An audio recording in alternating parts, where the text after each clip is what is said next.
Hi, good morning, good afternoon, good evening, whenever you're watching this video, and I welcome you to Anchor Points.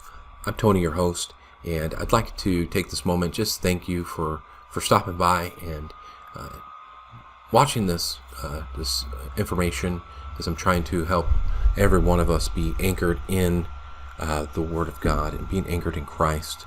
If you haven't been here before, please click that subscribe button and the bell notification, and you can get more content. I have a bunch of playlists down there if you want to take a look down below.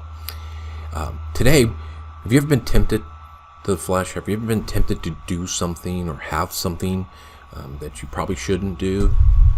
Today, we're going to be talking about the lust of the flesh as we continue our series in temptation.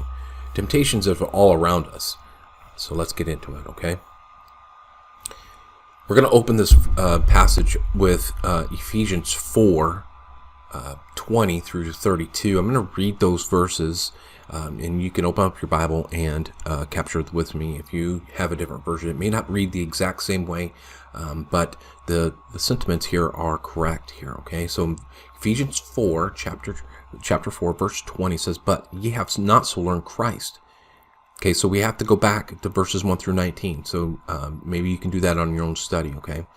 "But ye have not so learned Christ. If so, be ye that ye have heard him and have been taught by him as the truth in Jesus, that ye put off concerning the former conversation the old man, which is corrupt according to deceitful lusts, be renewed of the spirit of your mind, that you put on the new man, which is after God, is created in righteousness and true holiness. Wherefore, putting away lying, speaking every man truth to his neighbor, for we are members of one another. Be ye angry and sin not. Let not the sun go down upon your wrath, neither give place for the devil. Let him steal no more, but rather let him labor, working with his hands the thing which is good, that he might give to him that needeth. Let no corrupt communication proceed out of your mouth, but that which is good to the use of edifying, that it may minister grace unto the hearers. Grieve not the Holy Spirit of God, whereby you are sealed with the day of redemption. Let all bitterness, wrath, anger, clamor, evil speaking put away with all malice. Be kind one to another, and tender-hearted, forgiving one another, even as God, for Christ's sake, hath forgiven you."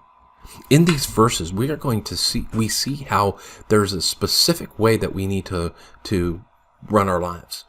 When we're tempted, it's tempted to get away from the things in our the things of God.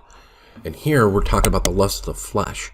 In Luke chapter number 4, verses 1 through 4, we see how Jesus was led to the wilderness and was able to be tempted, right? But then he withstood that temptation. So if you look at verses 1 through 4, I'm going to jump down a little bit, and it says, "And the devil said unto him, If thou be the Son of God, command these stones to be made bread. And Jesus answered him, saying, It is written, that man should not live on bread alone, but every word that proceeded, but every word of God." I'm getting tongue-tied with another verse here I'm going to share with you. So here we know that in verses 1, Jesus was led to the wilderness. Okay, he was by the Holy Spirit, right? He was led into the wilderness. Now, the devil's tempting him after these 40 days, right? And in this wilderness, it wasn't a fun time for him. So as we consider that, now look at Deuteronomy 8:3. This is where I was getting a little tongue-tied because I have both verses here. But it says, "And he humbled thee and suffered thee to hunger and fed thee with manna, which thou knewest not, neither thy fathers know, that he might make thee know, and that man doth not live by bread alone, but every word that proceeds out of the mouth of God, mouth of the Lord doth man live." So as we look at the scriptures, we see how the Bible is telling, right? So the people in the wilderness are learning the scriptures and applying the Word of God to their lives. And we see here how Jesus is using the scriptures to be to defend the onslaught, I would say, right? A couple passages come to mind. I did a video, and I'll if you see the link here, did a video on memorizing scripture, right? And the importance of memorizing scripture, and it is important. But then we also look at the idea that we need to put on the armor of God, which isn't found in Ephesians chapter number 6. And I'll put some verses down below that you could remember having these in there. But the lust of the flesh, right? These are the things that we are prone to do, right? It's in our makeup. We are sinful by nature. Our nature is to do things of myself, right? I liken it to like when I was on a diet and I was not to eat certain foods or whatever have yous, but I was tempted to go and do those things. How about you got work to do, but you're tempted to do other things? Those temptations of the flesh are just appealing to my body, right? And we need to be careful that we don't allow those lusts come into our lives and take over.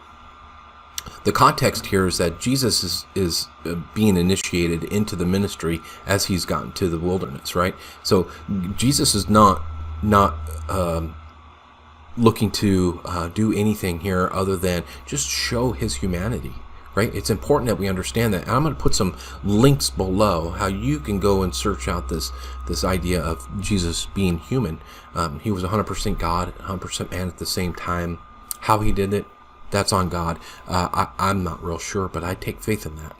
Okay, so remember in the context, Jesus is being healed. Jesus is being tempted. Jesus is here showing that he is being tempted, right? And the verses that we like to use is that Jesus was tempted like as we are, yet without sin, right? And that's an important focus on us, is that we look at the idea that Jesus didn't sin. Jesus didn't fall, okay?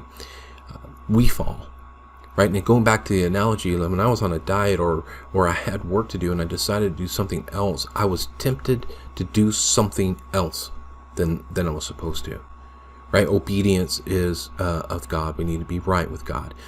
We need to be working as unto the Lord. I mean, there's so many things that we do fleshly, right? There's sensual things that we look at. We have to be careful of our eyes, what we look at, what we listen to, what we read. I did a Sunday school lesson a while back where we took each area of the home and I assimilated it to our Christian life. You know, what are we putting into our mouths? What are we putting into our lives that we nourish ourselves on? Or what are we listening to? What are we reading? Right? We get caught up in things and we satisfy the flesh. We're satisfying the needs here.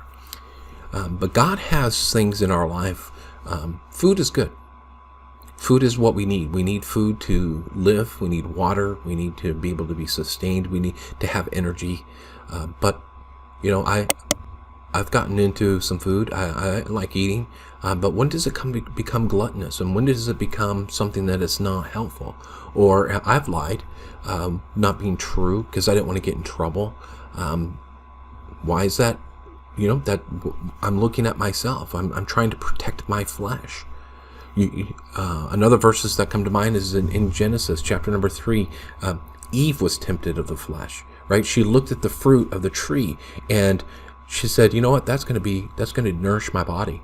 That's going to be good for me. But you know, God commanded not to eat that. At that point in time, she was commanded to do something and she didn't do it.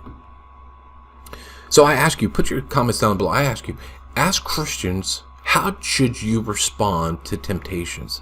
Matthew chapter number 6, Jesus is talking to us about lead us not into temptation, right? Protect us from temptation, right? It's a model prayer for us as we learn the scriptures, things that we need to pray about. And then how do we respond to temptation? But are temptations good for us? Should we be tempted? Should we have that? Or is it just comes natural? Does it help us?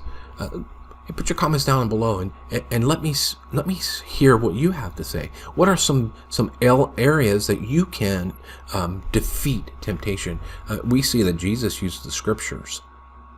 I'm going to answer this question with 1 Peter 5 through 10. It says, likewise, ye younger, submit yourselves to the elder. Yea, all of you be subject one to another, and be clothed with humility.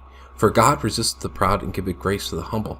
Humble yourselves therefore under the mighty hand of God, that you may exalt you in due time, casting all your cares upon him. This is where I wanted to be. Casting all your cares upon him, for he careth for you. Be sober, be vigilant, because the adversary, the devil, is a roaring lion, walketh about, seeking whom he may devour. Okay, so as we look at the scriptures, casting our cares upon God, as I respond to temptations, Lord, help me with the temptation. I can't do this on my own. I don't have the power of myself. Whom you resist the steadfast in faith, knowing that the same afflictions are accomplished in the brethren. But God of all grace, who hath called you to eternal glory by Christ Jesus, after you have suffered a while, make you perfect, establish, strengthen, and settle you. Through the scriptures, I can be settled. Through the scriptures, I understand the scriptures and what God is doing in my life. So all of our temptations need to go back to the scriptures, and this will be a common theme in this series. I'm to be tempted. The temptation is not a sin. The acts of temptation are sin.